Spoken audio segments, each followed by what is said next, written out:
누군가를 해치고 있다는 자책은 없어요? 나는 왜 그 순간 그렇게 물었던 것일까? 내 안에 억눌린 분노들이 그런 식으로 형태를 갖춘 것을 스스로 확인하고 싶어서였을까?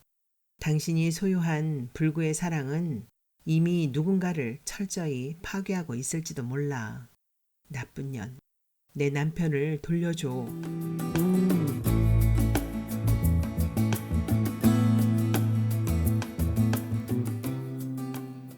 자전거를 타는 여자.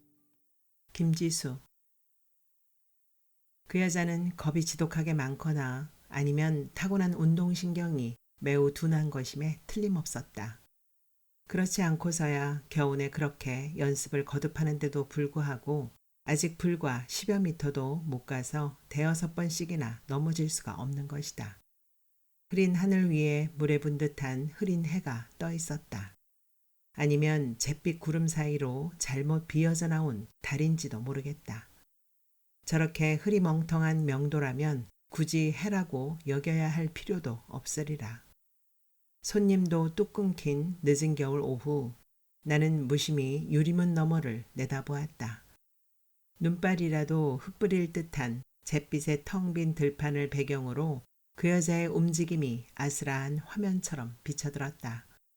승마복처럼 몸에 달라붙는 검은색 쫄바지에 헐렁한 터들넥 스웨터를 입고 아까부터 그렇게 자전거와 씨름을 하다시피 하고 있는 것이었다. 나는 벽에 바짝 붙인 둥글 의자에 기대어 앉은 채 언제나처럼 그저 멍한 시선을 그 여자에게 두었다. 아무 때든 느닷없이 문을 밀고 들어설 손님을 기다리는 일 외에는 내게는 달리 아무것도 서둘러야 할 일도 마음 내키는 일도 없었다. 여자는 서울의 이 외곽지대에 무슨 대단한 현대화의 상징처럼 들어선 새 아파트의 입주민임에 틀림없었다. 멀리서 보아도 여자에게서는 이쪽 구옥 주택가의 주민과는 다른 도시적인 분위기가 풍겼다.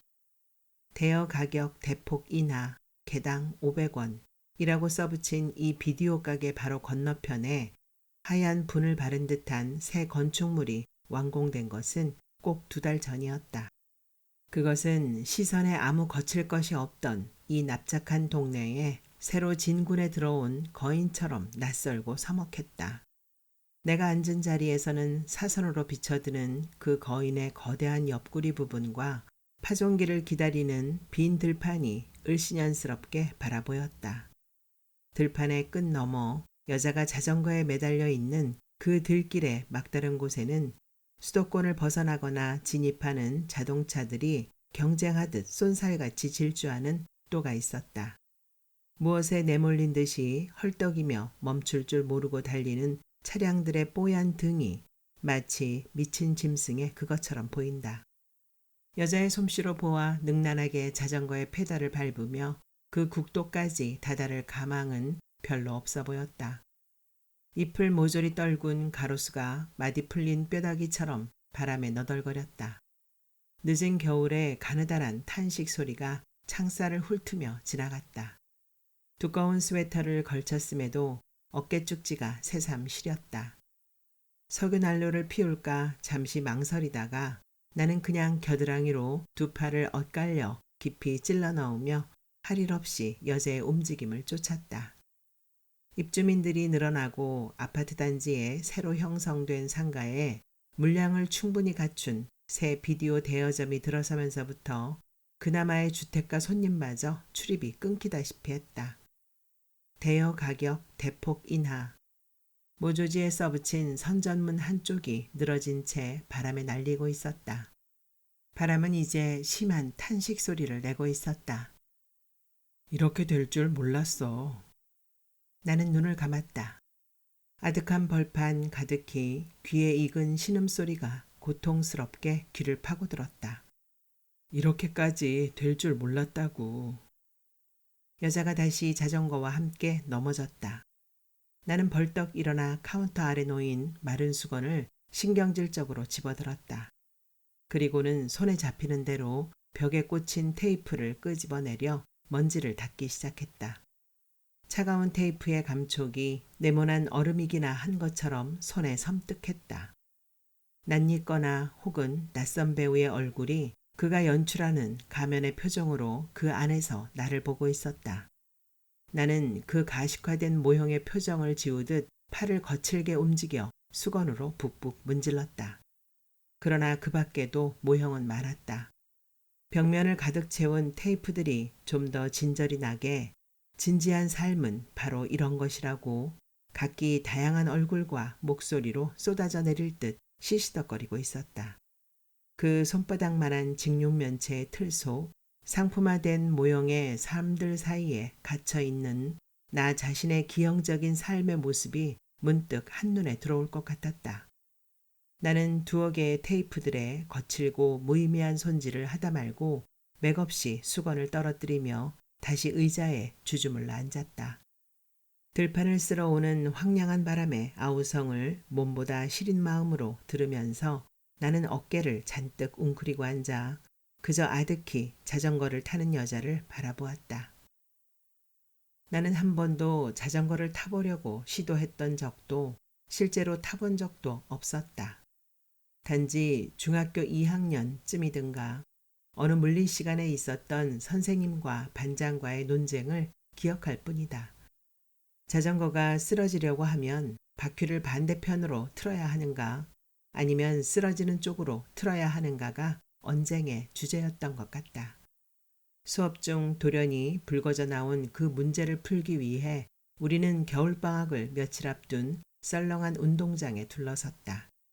선생님은 학생들의 주시하에 자전거에 올랐고 본인의 주장대로 핸들을 반대편으로 꺾다가 보기 좋게 엉덩방아를 찌으며 넘어졌다. 학생들은 일제히 소리내어 깔깔거렸고 추위에 시퍼레진 얼굴로 선생님도 씩 웃었다. 간단한 원칙에도 우리의 상식을 뛰어넘은 그 무엇이 있다는 것, 그것이 자전거에 대한 나의 추억의 전부였다. 아줌마, 옷보단 있어요? 출입문이 갑자기 열리더니 학교에서 중간에 빠져나온 것임에 틀림없을 듯한 체격 좋은 여드름쟁이 소년이 연소자 관람 불가의 테이프를 쑥스러운 기색도 없이 찾았다. 없어. 소년은 뭐 이런 가게가 다 있어 하는 듯이 불통스런 표정으로 문을 꽝 닫고 나가버렸다. 나는 시계를 보았다. 은지가 놀이방에서 돌아올 시간이었다. 외할머니가 차려준 점심을 먹고 은지는 수화기를 들고서 또박또박 엄마와 교신하는 번호판을 누르리라. 금방이라도 울릴 것 같은 전화기를 습관처럼 흘낏 스쳐본 후 나는 수지타산이 너무도 빤해 펼쳐들기가 두려운 장부를 앞으로 끌어당겼다. 임대료를 충당하기에는 아직도 빠듯한 숫자를 들여다보고 있는데 출입문이 열리는 별다른 기척도 없이 누군가 카운터 앞에 섰다. 나는 고개를 들었고 그리고 승마복처럼 보이는 검은 쫄바지에 헐렁한 터들넥 스웨터를 입은 젊은 여자가 뺨이 발갛게 상기된 채 서 있는 것을 보았다. 뭐 좀 없어요? 여자가 물었다. 손으로 얼어붙은 제 얼굴을 감싸면서 호호 입김을 피워 올리며 나를 빤히 쳐다보는 여자를 보고 나는 하마터면 자전거 타는 데에 필요한 거 말이에요 하고 되물을 뻔했다. 여자는 여느 손님들이 늘 그러한 것과는 달리 진열장 쪽은 돌아보려고도 하지 않고 여전히 나를 빤히 바라본 채 소곤거리듯 나직이 잇따라 말했다. 뭔가 시간 보내기에 아주 그럴듯한 거 말이에요. 기껏해야 20 중반쯤 되었을까. 솜털이 보스스한 얼굴은 세필로 그린 듯 여리고 가늘어 보였다.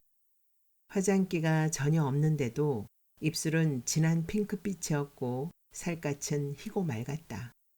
그래서 그런지 이지적인 느낌보다는 어딘지 모르게 비현실적이고 감성적인 분위기를 풍겼다. 그런 거면 제가 먼저 보고 싶네요. 나는 웃지도 않고 그렇게 대꾸했다. 여자는 시선을 떼지 않은 채 잠시 아무 말 없이 서 있더니 전혀 칙칙하지 않은 투명한 목소리로 불쑥 물었다. 아줌마도 누굴 기다리시죠? 손님 아닌 누굴 아니면 무언가를. 연료를 절약하기 위해 꺼놓은 석유 난로를 다시 피우기 위해 나는 허리를 구부렸다. 기름을 확인하고 스위치를 돌리자 까맣게 죽어있던 방열망에 얼기설기 화기가 돌면서 금방 빨간 열꽃이 피어올랐다. 나는 철판 위에 물이 담긴 작은 주전자를 올려놓았고 좁은 가게 안에 금방 훈훈한 열기가 도는 것을 느꼈다. 그러나 기실, 점화점을 자극한 듯 영문 모를 열기가 치받는 것은 알지 못할 내 영혼의 어느 부분이던가. 자전거는 어디 있죠? 내가 묻자 여자는 소년처럼 씩 웃으면서 턱으로 문 밖을 가리켰다. 요 앞에 세워두었어요. 낡아서 누가 욕심내지는 않을 거예요. 근데 저 여기서 좀 놀다 가도 되겠어요? 맘대로. 쓸데없는 질문만 하지 않는다면요. 그제야 내가 웃었다. 여자는 안심했다는 듯이 높은 선반에 물건을 내리는데 주로 사용하는 등받이 없는 나무 의자 위에 걸터 앉았다. 그새 손님이 한 사람 새로 들어와 아파트 상가에는 여분이 없었음에 틀림없을 새로 나온 테이프를 하나 대여해갔다. 얼마간의 성금을 건 회원에 한해서만 9%의 경우 500원이므로 1,000원을 내야 한다는 내 설명에 부득불 유리문에 써붙인 선점 문구를 적용하지 않는 것을 크게 불평한 피곤한 손님이었다. 다들 오해하기 십상인 저런 말을 안 써붙이면 괜한 실랑이가 없을 거 아니에요. 손님이 가고 나자 여자가 눈을 동그랗게 뜬 채 내게 물었다. 나는 그 여자를 흘낏 노려보고 냉랭하게 쏘아붙였다. 하지만 다들 그렇게 하거든요. 누구나 다들 그렇게 하는 대로 살아가야 하는 것이다. 상처를 덜 받는 방법은 물살을 거르지 않는 것이다. 자전거 타기에도 서툰 이 젊은 여자는 그런 간단한 삶의 철학조차도 아직 익히지 못했는가. 전화벨이 울렸다. 나는 급히 수화기를 들었다. 그러나 귀여운 방울 같은 딸아이의 목소리 대신 옥보단을 찾는 성인 남자의 전화였다. 그 테이프가 들어오기만 하면 쓰레기통에 처박으리라. 늘 저를 내다보고 있다는 걸 알고 있어요. 여자가 말했다. 그 때문인지 왠지 허물없이 느껴지네요. 저 실은 테이프 빌리러 들어온 거 아니에요. 그런 가짜 삶들은 흥미 없어요. 그냥 아줌마하고 얘기를 나누고 싶었어요. 아무 얘기든지요. 나는 카운터 위에 펼쳐져 있는 장부를 무의식 중 덮으면서 아직도 스산하면서도 청량한 들판에 바람 냄새를 풍기는 여자를 멍청이 바라보았다. 별의별 손님들이 다 있었지만 이처럼 거리낌 없이 친화감을 나타내는 이인은 대한 적이 없었다. 그런데 이상하게도 나 역시 가까운 거리에서 처음 대하는 그녀가 별로 어색하지 않았다. 단지 그녀가 본래 수다스럽고 당돌한 건지 아니면 그만큼 절박한 대화 상대가 필요했던 것인지 짐작조차 할 수 없었다. 잠시 침묵을 지키던 나는 시선을 비키며 어쩔 수 없다는 듯이 물었다. 커피 한 잔 할래요? 고마워요. 그렇게 하죠. 그녀가 얼른 고개를 끄덕였다. 나는 카운터 앞에 쟁반에서 머그잔을 2개 일으켜 세운 뒤 인스턴트 커피통에 뚜껑을 열고 커피가루를 2스푼 떠넣었다. 그런 다음 김을 피우며 끓고 있는 주전자를 들어올려 그 안에 뜨거운 물을 채웠다. 마른 낙엽 가루 같은 커피 알갱이는 컵 안에서 작은 소용돌이를 이루며 향을 피우면서 금방 갈색으로 녹아내렸다. 나머지 빈 잔에도 반쯤 물을 부은 뒤 나는 커피가 든 잔을 여자에게 권했다. 고마워요. 여자가 다시 한번 사례하고 선뜻 그것을 들어 한 모금 깊숙이 마셨다. 난 뜨거운 커피를 마실 때마다 마지막 독배를 들고 있다는 느낌이 들어요. 이를테면 황홀한 죽음 같은 그런 막다른 느낌 말이에요. 잔에서 피어오르는 새하얀 김을 물끄러미 들여다보면서 여자가 낮게 소곤거렸다. 지독한 불면 때문에 그런 황홀한 죽음 같은 액체를 끄는 나는 대신 뜨거운 물을 한 모금 삼키고 그 물맛처럼 몸이 건조하게 물었다. 날 보았다고요? 그럼요 하듯이 여자가 나를 올려다보면서 고개를 끄덕거렸다. 넘어질 때마다 창피해서 누가 보나 주위를 재빠르게 휘둘러 보곤 했죠. 처음엔 아무도 보이지 않던데요. 그러다가 언젠가부터 유리창 너머 아줌마의 시선이 느껴졌어요. 그런데 처음에는 날 보고 있는 줄 알았는데 점차 그게 아니다 싶더군요. 뭐랄까, 멀리서인데도 그 시선의 초점이 나를 보면서도 내가 아니라는 걸 느낀 거예요. 대단하네요. 후, 내가 바람처럼 아무 감정 없이 웃었다. 여자가 너무도 진지하게 말하고 있어서 그게 전혀 터무니없는 말장난이 아니라는 것이 느껴졌다. 여자는 진정으로 그렇게 생각하고 있는 게 틀림없었다. 그렇다면 나는 여자를 넘어 허허로운 그 무엇을 바라보고 있었다는 것인가? 이렇게 될 줄 몰랐어. 창틀 사이로 비집고 들어오느라 가끔 휘파람 소리를 내는 바람 사이로 어디선가 그런 목소리가 들린 듯도 했다. 이렇게 될 줄 몰랐어. 어쩌다가 이렇게 됐는지. 그리고 마지막 기력을 토해내는 듯한 긴 한숨. 진열장에 가득히 꽂혀있는 테이프들이 갑자기 묵직한 생활의 무게로 우수수 쏟아지는 것 같은 현기증에 나는 잠깐 질끈 눈을 감았다. 전화벨이 울렸다. 나는 스스로가 갑자기 쇠처럼 굳어진 느낌이 들어 딱딱한 손으로 수화기를 들어 올렸다. 내다. 평생을 길고 짧은 시름으로 보낸 노인의 수심의 전 목소리를 듣자 나는 탄식처럼 아, 어머니 하고 짧게 뱉고 말았다. 네 목소리가 와 그렇노? 무슨 일 있었나? 아니요. 그러게. 여기서 또 무슨 험한 일이 더 있겠노? 짧은 한숨 뒤에 노인이 덧붙였다. 경찰서에서 전화 왔더라. 일간 댕겨 가라드만. 무슨 소식이 있는 겐지.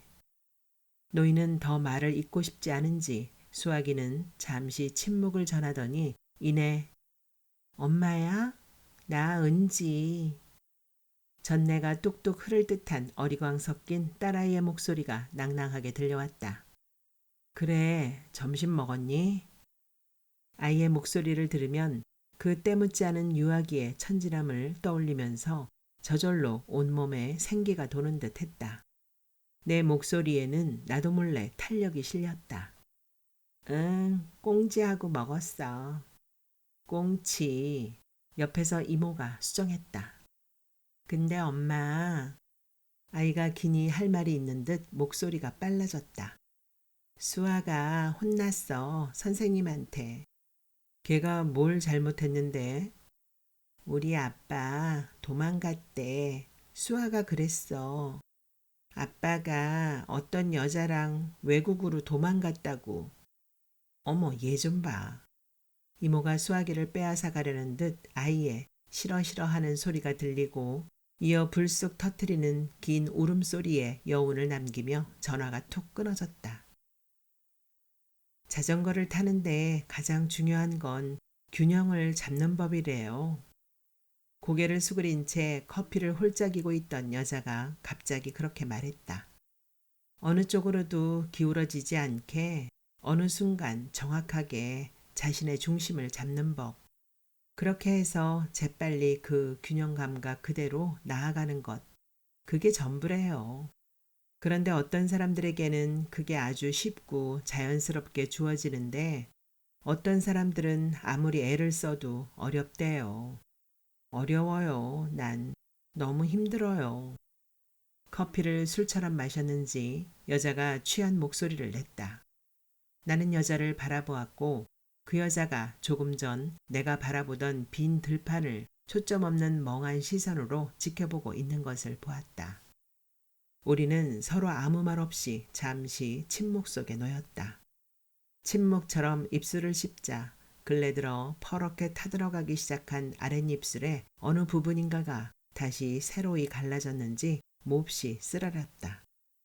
나는 고통을 참으며 갈라진 심장을 어루만지는 기분으로 터진 입술을 혀로 핥았다. 어려운 일을 왜 하죠? 내가 그렇게 물었던 것일까? 여자가 문득 고개를 돌려 나를 바라보더니 중얼중얼 짓거리기 시작했다. 이사 온 집에 버려진 자전거가 있더라고요. 전혀 원하지도 않았는데 내 존재 옆에 뭔가가 함께 놓여 있는 거예요. 그런 걸 숙명이라거나 뭐 그런 식으로 부르겠죠. 가끔 내 몸속을 달리는 광포한 어떤 기운을 느껴요. 그게 내 자신의 내부에 잠재되어 있는 선천적인 폭력성인지 마음대로 사라지지 않는 세상의 부조리에 대한 폭발적인 울분 같은 것인지 알 수가 없어요. 그저 난 그런 때 자전거를 타죠. 그때 처음으로 나는 그 여자를 가게에 들인 것을 후회했다. 그렇게 말하는 그 여자가 가지고 있는 알지 못할 광기에 감염당하는 건 아닌가 나도 몰래 두려워졌던 것이다. 손님이 들어왔다. 마땅히 찾는 것도 없이 그저 좀 그럴듯한 게 없나 둘러보러 온 까다롭고 질긴 손님 같았다. 나는 손님의 취향을 파악하기 위해 그에게 말을 걸었고 그러는 사이 여자는 올 때와 마찬가지로 소리 없이 사라지고 없었다. 다음 날도 여자는 자전거를 타러 나왔다.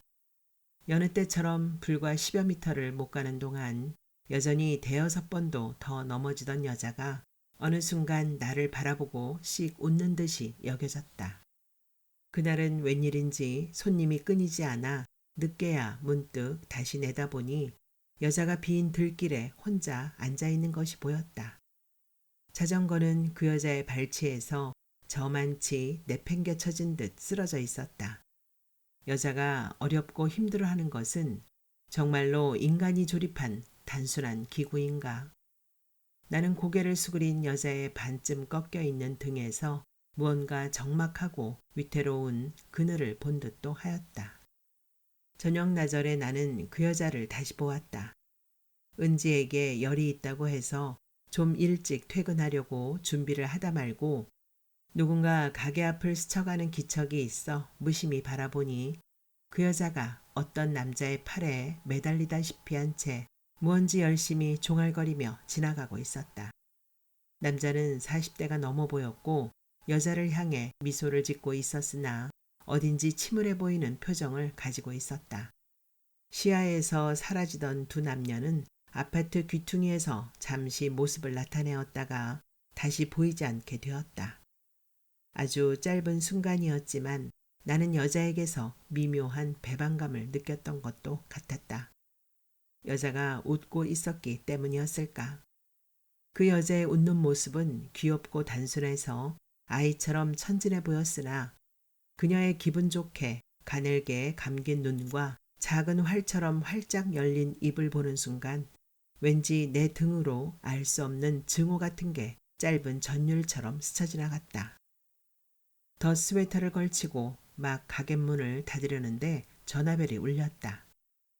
몇 번이나 통지를 했는데 왜 안 나오는 거요?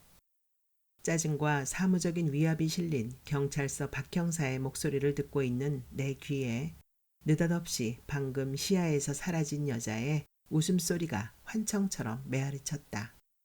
출입문을 닫아 걸고 자물쇠를 채운 뒤 나는 잠시 그대로 문에 등을 기댄 채 눈을 감고 한참 동안 서 있었다. 음울한 표정의 한 나이든 남자와 젊고 교활한 여자가 감은 눈 위로 천천히 떠올랐다가 사라졌다. 남편에게서는 아직도 소식이 없나요? 글쎄, 그렇게 오랫동안 은행 돈을 빼돌리고 철저하게 준비해서 여권을 받아 날 때까지 한 집에서 까맣게 몰랐단 말입니까? 담당 경찰은 아직도 가족에 대한 의심을 온전히 풀지 못한 눈으로 답답한 듯 재우쳐 물었다.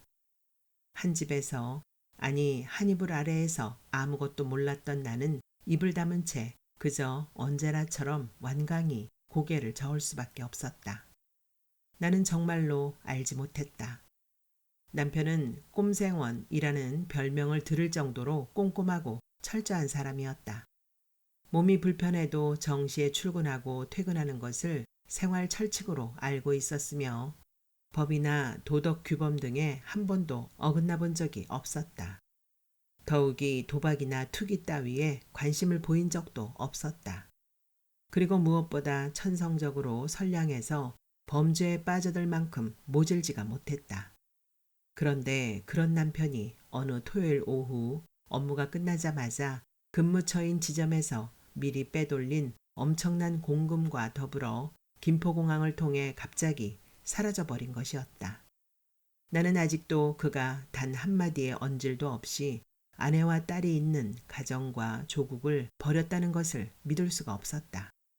남편이 자신의 엄청난 행적에 대해 변명이라고 이름 지을 만한 단서를 남긴 것은 꼼꼼히 챙겨놓은 마지막 영수증 사이에서 나온 메모지에 신음처럼 휘갈긴 몇 마디의 낙서뿐이었다. 결과가 이렇게까지 될 줄은 몰랐다. 여자는 여전히 자전거를 탔다. 바짓가랑이에 엉망으로 흙을 묻히고 깨진 손등으로 피를 내보이면서도 여자는 줄기차게 자전거에 매달리고 있었다. 그 덕분인지 솜씨도 제법 늘어 이제 넘어지는 횟수도 훨씬 줄어들었다. 가게에 불쑥불쑥 드나드는 것도 여전했다. 그녀는 혼자 커피를 타서 마시거나 나무 의자에 걸터 앉아 이것저것 시키지도 않은 이야기들을 혼자 중얼중얼 짓거렸다. 어떤 땐 의자 아래 늘어뜨린 다리를 흔들거리며 커피를 홀짝이다 말고 나직하고 몽상적인 목소리로 칸촌의 풍의 노래 가사를 읊조리기도 했다. 턱을 괜 채 숱이 많은 긴 머리카락에 한 손을 쑤셔넣고 약간 방심한 표정으로 그 여자는 소곤거렸다. 음악가가 되고 싶었어요. 뭐 굉장한 클래식 연주가 같은 거 말고 재즈와 댄스 뮤직을 결합한 심포니적인 대중음악 이론가 말이에요. 그런데 그 꿈의 반도 성취하기 전에 가정이 있는 음반 제작자한테 빠져든 거예요. 우습죠? 물론 그 여자 자신도 그랬겠지만 나는 그 여자의 비뚤어진 사랑이 전혀 우습지 않았다. 여자는 집을 나와 불륜의 동거 생활을 강행할 만큼 피할 수 없는 운명적 사랑의 그림자 따위에 붙잡혔음을 믿으려 애쓰는 것처럼 보였고 그 아집이 결국 족쇄처럼 그녀 자신을 묶을 것이었다. 나는 그 여자가 어떤 식으로 세상을 굴러가든 전혀 관심을 갖고 싶지 않았다. 결국 그것은 그 여자가 마련한 그녀 자신의 삶이기 때문이었다. 어느 날 오후 내다보니 여자가 능숙하게 자전거를 타고 있는 것이 보였다. 한 번도 넘어지는 법이 없이 국도와 닿는 들길의 끝까지 나아갔다가 천천히 되돌아오는 것이었다. 균형이 잡혔나 봐요. 자전거를 세우고 가게 안으로 들어서는 여자에게 내가 먼저 그렇게 물었다. 그러고 보면 그 여자가 그 오랜 기간 동안 자전거 타기에 익숙해지지 못하고 자꾸 기우뚱기우뚱 넘어지는 게 내게도 은근히 신경이 쓰이는 일이었던가 보았다. 네? 여자는 영문을 알 수 없다는 표정으로 손에 끼고 있던 장갑을 막 빼내려다 말고 나를 물끄러미 바라보았다. 자전거 타는 데는 중심을 잡는 일이 제일 중요하다면서요. 내가 설명을 보탰다. 네, 그거 말이에요. 그 여자가 뜨악한 얼굴로 겨우 수긍했다. 그리고 잠시 의자 끝에 걸터 앉아 있다가 무연히 말했다. 전 또 깜짝 놀랐잖아요. 세상살이에 어떤 균형을 말하는 줄 알았어요. 나는 여자의 엉뚱한 대답에 웃었다. 정말로 그 여자가 농담을 하고 있다고 생각했기 때문이었다. 그러나 여자는 잠시 아무 말 없이 앉아 있다가 어느 사이 슬그머니 사라지고 보이지 않았다. 그리고 한동안 여자는 가게에 나타나지 않았다. 나는 그 여자가 어느 면에선 조롱처럼 들렸을지도 모를 나의 빗나간 웃음에 화가 난 것인가 생각해 보려고 애썼다. 그러나 정작 그 여자 자신이 늘 더 엉뚱한 얘기를 짓거리곤 했지 않았던가. 그러고 보니 그날따라 여자의 표정이나 행동이 여느 때와 달리 무언가 어두운 무게를 거느리고 있었던 것처럼 느껴졌다. 여자가 다시 나타난 것은 은지를 병원에 입원시키고 온 날이었다. 폐렴이네요. 어떻게 이렇게 되기까지 내버려뒀어요? 아이를 진찰한 의사가 힐난하는 얼굴로 나를 바라보았다. 밤에 기침을 좀 심하게 한다 싶었을 뿐인데. 나는 열꽃이 피어오른 채 새근거리는 딸아이의 빈약한 새가슴을 내려다보며 입술을 짓씹을 수밖에 없었다. 내 잘못이지. 애미가 일이 따로 있는 걸. 함께 따라 나온 어머니가 안절부절 미안해하며 중얼거렸다. 애미가 정신이 딴 데 있어서. 그렇게만 들려 나는 슬그머니 시선을 떨어뜨렸다. 마냥 문을 닫아 걸어 둘 수가 없어 서둘러 입원 수속만 마친 채 아이를 어머니에게 맡기고 가게로 돌아와 덧문을 올리려는데 누군가 등 뒤로 와서 섰다. 내가 아기를 가졌대요. 내가 돌아다보자 여자가 훅 숨을 들이마셨다가 내쉬며 절망적인 목소리로 그렇게 내뱉었다. 그리고는 겨우 걸어온 사람처럼 문을 여는 것조차 기다리지 못하고 그 자리에 무너지듯 쭈그리고 앉았다. 어떻게 이럴 수가 하는 듯 황당하고 당혹스러운 몸짓이었다. 나는 가게문을 한껏 열어젖히고 묵은 우물물처럼 고인 밀폐된 공기 속에 한 발을 내디뎠다. 이유 모를 침잠된 분노가 그 공기보다 무겁게 전신을 휘감아왔다. 카운터 위에 백을 올려놓고 나는 잠시 그대로 서 있었다. 여자가 검은 머리칼 사이에 두 손을 쑤셔넣고 망연히 앉아있는 게 보였다. 걷어 올려진 터들넥 소매 끝에서 드러난 희고 가느다란 팔과 함부로 흩어진 길고 순 많은 머리칼이 어딘지 참혹한 아름다움을 연출했다. 불현듯 내게 여자의 그 검고 긴 머리칼을 휘어잡고 통곡이라도 하고 싶은 충동이 솟구쳤다. 나는 힘들게 돌아서 문을 탕 닫고 여자를 향해 신경질적으로 소리질렀다. 당연한 거 아니에요. 그런데 왜 마치 성령으로 잉태하기라도 한 것처럼 호들갑을 떨죠? 여자가 나를 바라보았다. 나는 그런 그녀를 향해 냉랭한 미소를 띄었다. 나는 결코 그 여자의 얼굴을 바라보지 않았으므로 그녀가 어떤 표정을 지었는지는 알 수 없었다. 그러나 어쨌든 그 여자는 아무 말 없이 그 자리에서 돌아서더니 흐느적 걸어가 버렸다. 여자가 다시 올 것인지 아닌지 나는 전혀 알 수 없었다.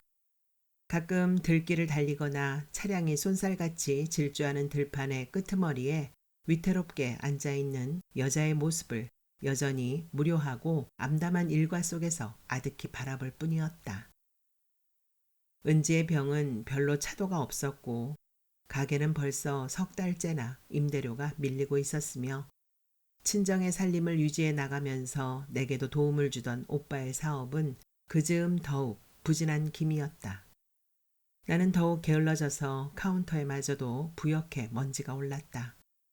하늘이 무겁게 내려앉은 그 겨울의 끄트머리에 나는 잠시 가게문을 닫아 걸고 다시 전화를 걸어온 경찰서로 갔다. 함께 출국한 여자의 신분이 밝혀졌어요. 경찰이 말하면서 입사용지에 붙였다 떼어낸 듯한 명함판 크기의 젊은 여자 사진 한 장을 내 앞 탁자 위에 올려놓았다.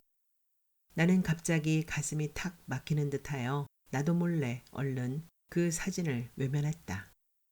처음 사건이 벌어졌을 때 가족의 공범 여부를 취조한 바 있던 그 경찰이 약간의 동정이 담긴 목소리로 말을 이었다. 전에 같은 은행에 임시 채용되었던 여행원이더군요. 거참, 그 친구가 아주머니 같은 부인을 두고 왜 이런 짓을 저질렀는지 모르겠네. 고개를 무릎 사이에 처박은 청년을 앉혀두고 피의자 조서를 작성하고 있던 옆자리의 동료가 사진을 흘낏 건너다 보며 말을 받았다. 내 보기에도 그래. 처음에 이 여자가 가벼운 금융사고를 일으켰는데 그걸 이 친구가 도와주었더구먼. 아무래도 그러다가 여자한테 단단히 물린 것 같아. 내 머릿속으로 수많은 벌새떼들이 날아올랐다.